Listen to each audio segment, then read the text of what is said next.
Malam, Bapak Ibu semua. Kita akan mulai ibadah Prapaskah hari terakhir ya, hari Kamis ini, karena besok kita sudah ibadah Jumat Agung. Sebelumnya kita akan berdoa terlebih dahulu. Mungkin Pak Budi boleh memimpin dalam doa pembukaan.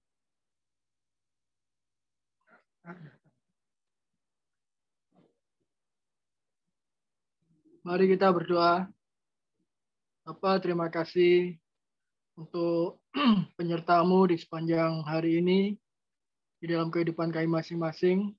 Terima kasih Bapak, oleh karena anugerah-Mu kami masih boleh berkumpul bersama-sama saat ini melalui ibadah Zoom Prapaskah ini, untuk kami boleh mendengarkan akan renungan dari sebagian kebenaran firman-Mu malam ini. Kiranya Engkau sendiri akan melayakkan kami, untuk kami boleh beroleh kebenaran melalui firman-Mu malam ini. Kami serahkan jam ibadah Prapaskah ini hanya di dalam nama-Mu Yesus, Tuhan Allah kami yang hidup. Amin. Amin. Kita akan mulai dengan kita nyanyikan lagu Beriku Hati untuk Menyembah-Mu.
Ya Allah yang sudah lebih dulu mengasihi kita saat kita masih berdosa, Dia sudah menyerahkan nyawanya untuk tebus dosa kita. Di saat kita masih sepenuhnya, Dia sudah memilih kita sebagai milik kesayangan. Bila saat ini kita boleh memiliki hati untuk mengasihi Dia, untuk memuji Dia.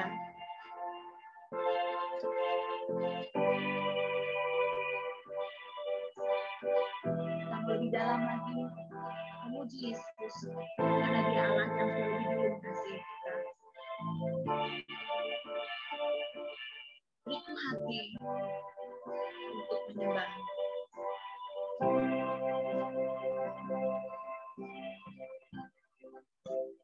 Beriku hati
Allah yang lebih dulu sudah mengasihi kita, dan Dia berjanji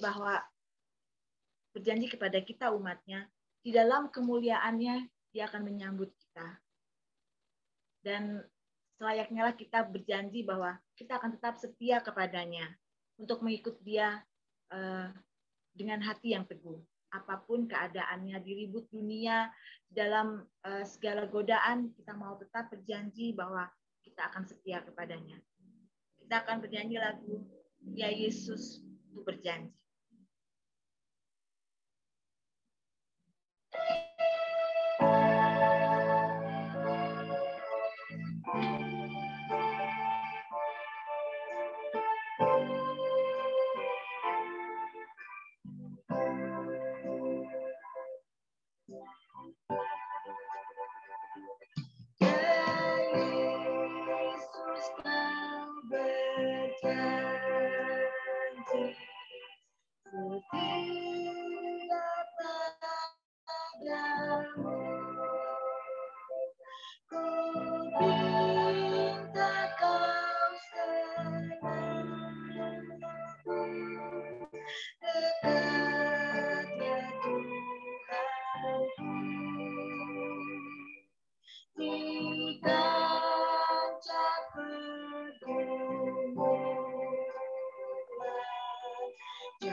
Dekatlah aku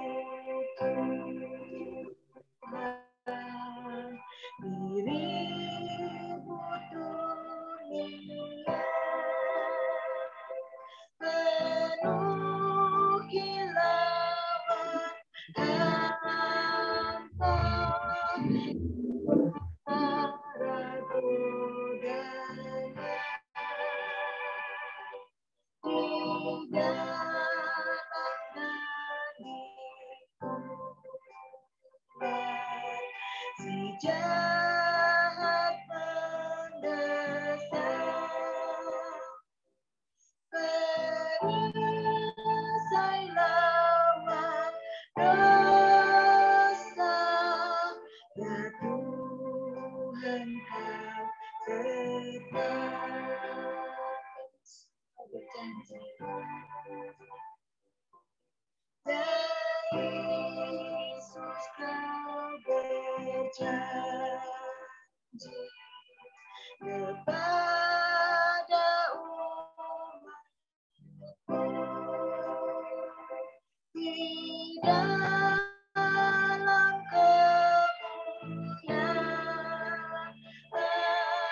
kau sambut hamba-Mu. Terima kasih Tuhan. Dan aku pun berjanji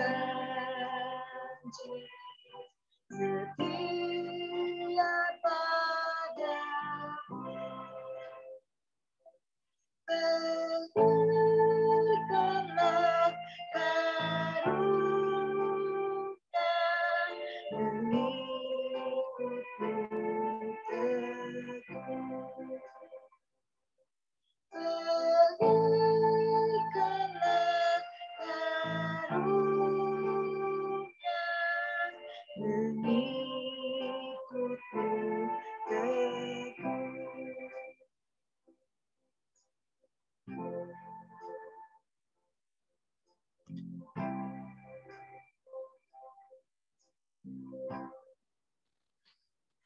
Sebelum kita mendengarkan firman Tuhan, kita akan menyanyikan satu lagu lagi.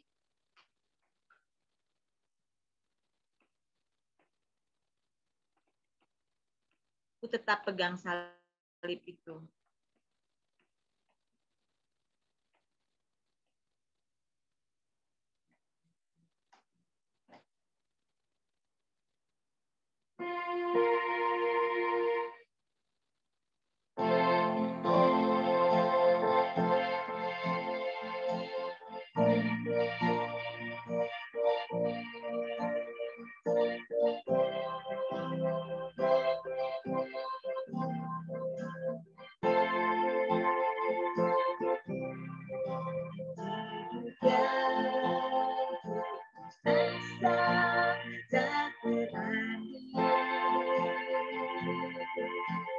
Jalan dengan tanpa harapan,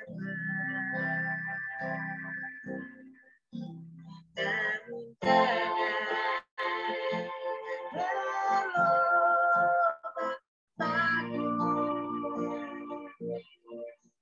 mencoba jadi hidup baru dan kakak kasar dan kayu yang kasar mengubahku. Jalan hidup yang penuh kegagalan,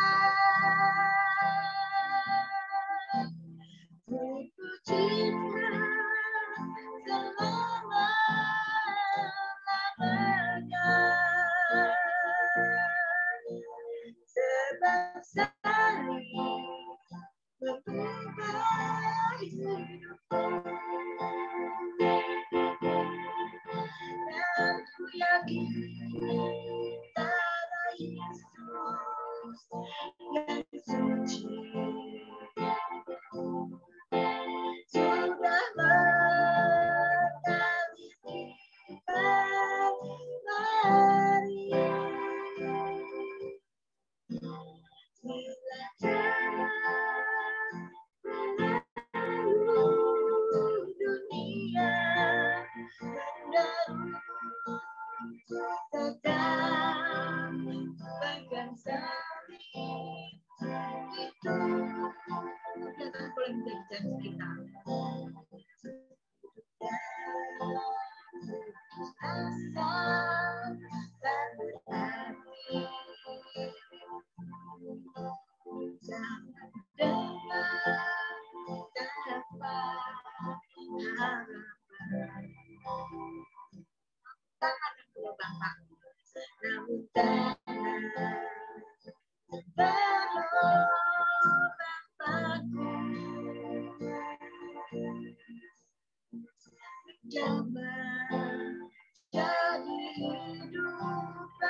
Saya serahkan kepada Bu Yana untuk renungan malam ini. Ya, makasih. Selamat malam Pak Bambang, Pak Tim, dan Bapak Ibu semuanya. Sebelum kita menerangkan perenungan malam ini, mari kita berdoa bersama. Bapa di dalam surga, Bapa yang kami sembah di dalam nama Tuhan Yesus, kami bersyukur malam hari ini Tuhan, kami boleh kembali lagi dikumpulkan di dalam ibadah Zoom malam hari ini. Seberapa kami yang hadir, kami percaya Engkau hadir di tengah-tengah kami. Berkati perenungan firman Tuhan yang akan kami sampaikan, urapi hamba-Mu, urapi setiap kami, biar setiap apa yang kami dengar, kami boleh renungkan dan kami boleh lakukan di dalam hidup kami sehari-hari. Terpujilah Engkau ya Tuhan, di dalam nama Yesus kami berdoa dan bersyukur. Amin. Ya, selamat malam semuanya. Hari ini doa Prapaskah kita yang terakhir ya, hari keempat. Nah, mengawali perenungan malam hari ini, tentunya kita semua ini sudah pernah menonton film The Passion of the Christ ya, yang biasanya sering ditayangkan itu menjelang Paskah ya. Biasanya ditayangkan untuk mengenang kembali sengsara Yesus itu ya. Nah, malam hari ini mungkin di tengah-tengah saya menyampaikan perenungan ini, di antara kita mungkin juga bisa sambil mengingat-ingat kembali ya, kisah penyalipan, kisah sengsara Yesus yang pernah kita lihat di dalam film Passion of the Christ. Supaya selama 4 hari berturut-turut ini, ibadah doa Prapaskah yang kita nikmati, boleh kita lebih kusuk lagi merenungkan momen-momen sengsara Tuhan Yesus. Oke, malam hari ini tema yang diberikan kepada saya adalah kalimat pertama perkataan Tuhan Yesus di kayu salib. Tentang Bapa, ampunilah mereka karena mereka tidak tahu apa yang mereka berbuat. Kemarin dikatakan oleh pendeta Pak Kango ya, kalimat perkataan yang pertama ini adalah the word of forgiveness. Oke, kita baca di dalam Lukas 23 ayat yang ke-34. Demikian firman Tuhan. Ya Bapa, ampunilah mereka, sebab mereka tidak tahu apa yang mereka perbuat. Dan mereka membuang undi untuk membagi pakaiannya. Nah, kita semua sudah tahu ya bagaimana proses Tuhan Yesus waktu ditangkap sampai dengan disalibkan. Tuhan Yesus ditangkap, diadili dengan tuduhan yang tidak adil. Waktu diadili, Tuhan Yesus diam dan menyerahkan dirinya untuk menerimanya waktu itu. Waktu memikul salib pun, Tuhan Yesus tidak mengeluarkan kata-kata caci maki sampai dirinya dipaku di kayu salib. Apa yang Tuhan Yesus rasakan pada kisah penyaliban tersebut? Setiap kita yang sudah pernah menikmati film The Passion of the Christ, malam hari ini kembali kita mengingat lagi bagaimana kisah penyaliban itu. Tuhan Yesus mengalami caci maki, kesakitan, penyiksaan, pengkhianatan, hinaan, penolakan, semuanya ada mencampur jadi satu. Namun itu semua tidak menghentikan langkahnya waktu itu ya, demi hanya untuk menebus dan menyelamatkan kita manusia yang berdosa. Berbeda dengan penjahat lainnya yang disalibkan waktu itu bersama dengan Tuhan Yesus. Mereka mengucapkan kalimat-kalimat kutukan kepada orang yang menyalibkan. Tetapi berbeda dengan kalimat perkataan Tuhan Yesus, ialah pengampunan. The word of forgiveness. Dalam salib yang dideritanya itu, Tuhan Yesus tidak memikirkan dirinya sendiri. Namun Tuhan Yesus bahkan mengatakan di dalam doanya, ya Bapa, ampunilah mereka, karena mereka tidak tahu apa yang mereka berbuat. Nah, malam hari ini kita akan memulai merenungkan bersama satu persatu perkataan tentang the word of forgiveness ini. Yang pertama, ya Bapa. Perkataan ya Bapa itu merupakan satu hubungan yang dekat, hubungan yang intim antara Tuhan Yesus dengan Bapa yang di surga. Di dalam kesakitan di atas kayu salib, Tuhan Yesus tetap mencerminkan hubungan yang intim, yang dekat dengan Bapa di surga. Bisa juga kita lihat sebelumnya, melalui kisah di Taman Getsemani, di mana Tuhan Yesus berdoa, di dalam rasa ketakutan dan tekanan yang luar biasa, Tuhan Yesus berkata di dalam doanya, ya Bapakku, jikalau engkau mau, ambillah cawan ini daripadaku. Tetapi bukanlah kehendakku, melainkan kehendakmu lah yang terjadi. Di dalam Lukas 22 ayat yang ke-42. Waktu itu Tuhan Yesus bergumul dan penuh ketakutan untuk mengalami proses penyaliban. Namun dia harus tetap melewati cawan ini. Di dalam kemanusiaannya, Tuhan Yesus berdoa, ya Bapa, sekiranya cawan ini berlalu. Tetapi yang kita lihat di sini, cawan tidak berlalu. Bahkan harus dijalaninya, yang berakhir di atas kayu salib. Artinya, di dalam situasi yang mencekam waktu itu, Tuhan Yesus tidak pernah kecewa kepada Bapa, namun tetap terlihat ada hubungan yang intim dengan Bapa. Terlihat lagi waktu di atas kayu salib. Di dalam doanya, kembali lagi Tuhan Yesus berdoa memanggil Bapanya. Ya Bapa, ampunilah mereka, karena mereka tidak tahu apa yang mereka perbuat. Di sini kita lihat, di dalam menanggung penderitaan di kayu salib pun, Tuhan Yesus tetap memiliki relasi yang intim dengan Bapa. Karena dia tahu, di dalam pergumulannya itu, Bapa tidak pernah meninggalkan dia. Bahkan, Bapa memberi kekuatan untuk menanggung salib itu. Nah, bagaimana dengan kita? Seandainya Tuhan Yesus izinkan kita melewati suatu pergumulan berat, sekalipun kita sudah berseru kepada Tuhan, namun pergumulan tidak akan berlalu. Bahkan Tuhan izinkan kita harus melalui cawan kita.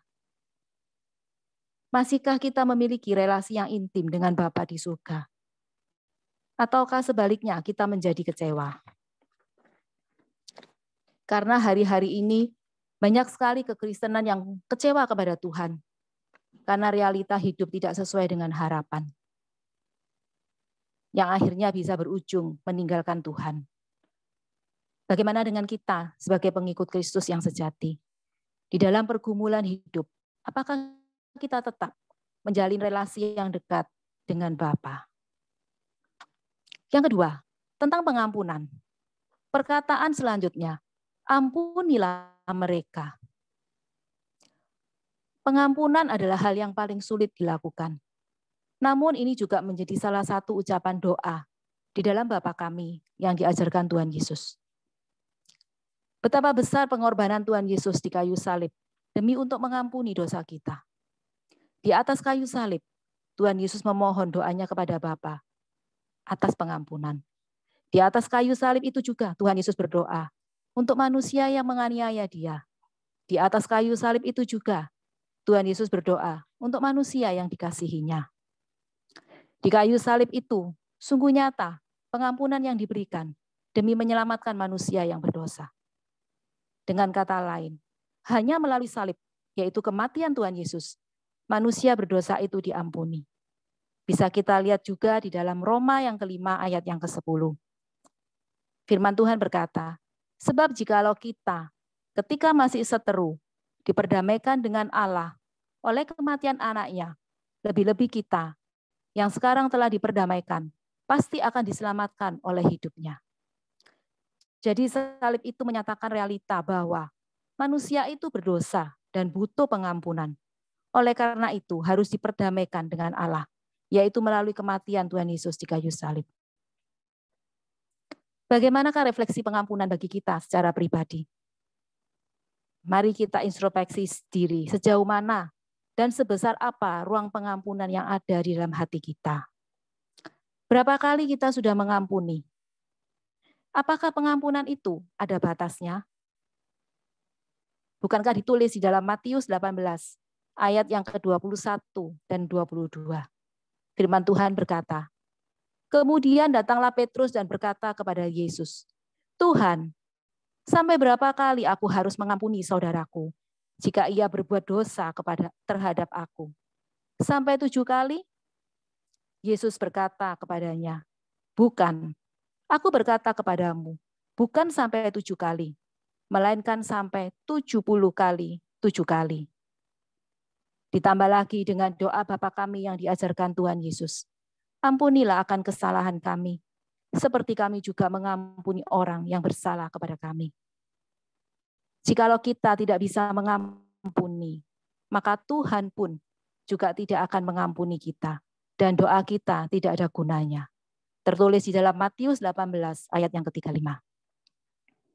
Memang, mengampuni itu adalah kata yang sering kita dengar dan gampang diucapkan. Tetapi apakah kita sudah melakukannya? Hati kita masing-masinglah yang sanggup menjawabnya. Bahkan kalau boleh dikatakan bahwa mengampuni itu adalah bagian dari pelajaran hidup yang paling penting. Karena melalui pengampunan yang tulus tentu membawa banyak berkat di dalam hidup kita. Nah, contohnya bagi kita sendiri ya, kita ini sebagai manusia juga banyak bersosialisasi dengan banyak sesama, dengan bermacam-macam karakter. tidak luput juga dari kesalahan dan gesekan yang terjadi. Apakah sebagai orang percaya yang sudah menerima anugerah pengampunan dari Tuhan, apakah kita juga mau melepaskan pengampunan bagi orang lain?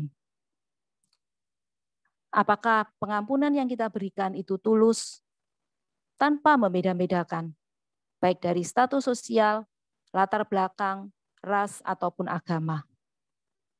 Melalui kisah ini, jikalau Tuhan sudah mengampuni orang yang membencinya sekalipun, apalagi dengan kita, orang berdosa, apakah kita mengampuni orang yang bersalah kepada kita? Nah, saya akan kutip beberapa quote tentang pengampunan ya, yang saya baca sangat memberkati.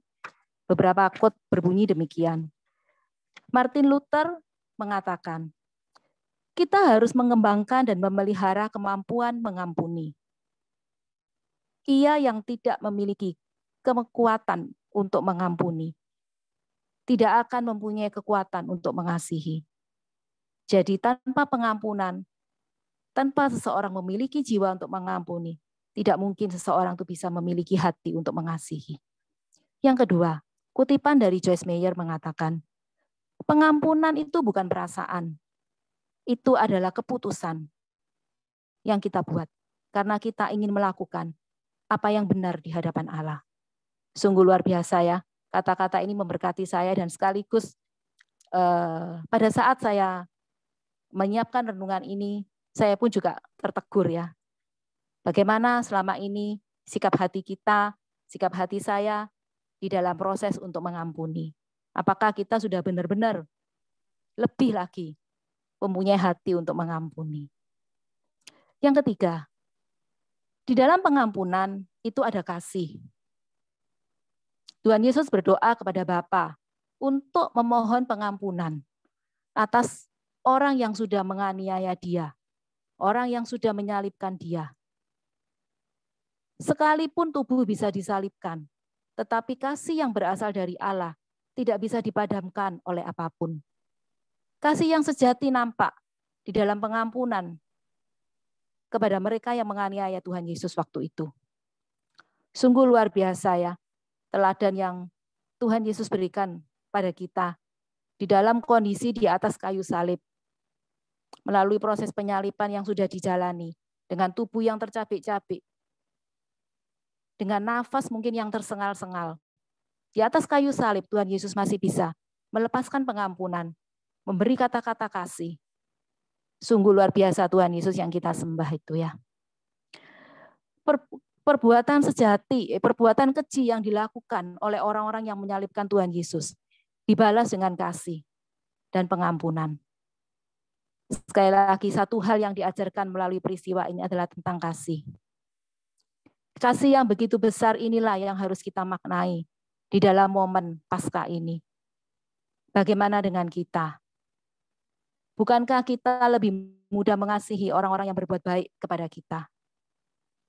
Kisah ini mengajarkan kepada kita bahwa kasihilah musuhmu dan berdoalah bagi mereka yang menganiaya kamu.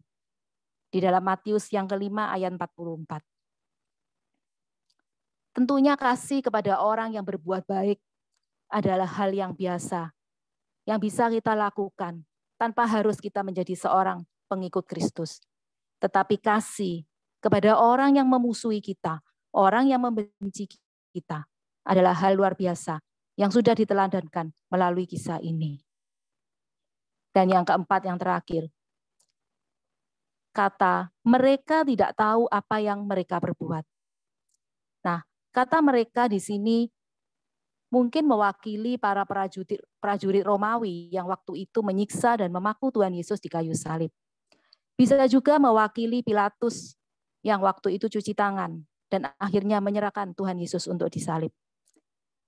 Bisa juga mewakili Yudas, murid Yesus yang berkhianat menyerahkan Tuhan Yesus.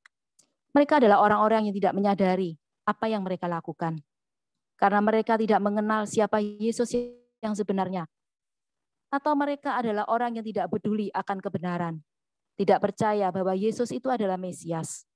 Namun di akhir kisah, akhirnya tentara Romawi menyesal dan mengatakan bahwa sungguh dia anak Allah yang sama dengan Allah sendiri.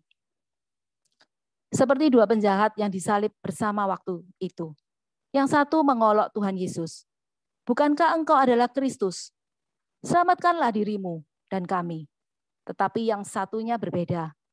Penjahat ini tergerak dan bertobat. Yesus, ingatlah aku apabila engkau datang sebagai raja. Dan Yesus pun langsung menganugerahkan hidup yang kekal pada penjahat yang bertobat ini.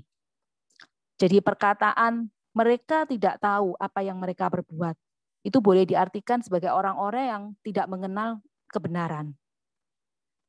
Jadi bagi kita pun juga harus hati-hati jikalau kita tidak mengenal Allah secara mendalam, kalau kita tidak mengenal Allah dengan benar, sesuai dengan kebenaran itu sendiri, maka kita pun juga bisa jatuh di dalam dosa. Karena kita tidak bisa melihat kebenaran yang benar, akhirnya kita melihat segala sesuatu itu harus dari sudut pandang kita, yang kita anggap sebagai suatu kebenaran. Bukan melihat kebenaran yang absolut itu ada di dalam kebenaran firman Tuhan. Sehingga akhirnya kita tidak mengenal Allah yang sejati. Karena kita tidak mengenal kebenaran yang ada di dalam firman Tuhan. Oleh karena itu, mari kita lebih lagi antusias di dalam belajar mengenal Allah yang benar sesuai dengan kebenaran yang ada di dalam firman Tuhan. Misalnya melalui pendalaman Alkitab, melalui Zoom meeting ya yang sudah ada di program gereja kita, yalah kita boleh semakin lagi mengenal dan mengupas kebenaran Tuhan yang ada. Nah, dari uraian yang setiap perkataan ini tadi, saya bisa ringkaskan sebagai berikut ya.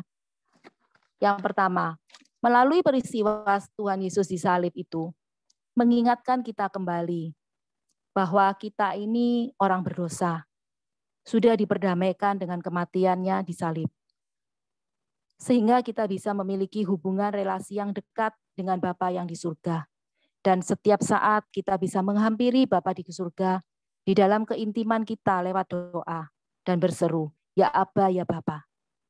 Yang kedua, pengampunan itu mahal harganya. Tidak bisa dibayar oleh materi berapapun nilainya. Karena hanya melalui pengorbanan Tuhan Yesus di kayu salib. Dengan darah yang sudah tercurah itu, kita sebagai manusia berdosa sudah diampuni. Dan jikalau Tuhan sudah mengampuni kita orang berdosa, maka kita juga harus mengampuni orang lain ya, dengan tulus dan secara terus-menerus. Karena pengampunan itu tidak ada limitnya. Yang ketiga, pengampunan itu harus didasarkan dengan kasih yang sejati. Artinya, bukan hanya mengasihi teman atau orang yang berbuat baik kepada kita, tetapi kita juga harus mengasihi musuh kita.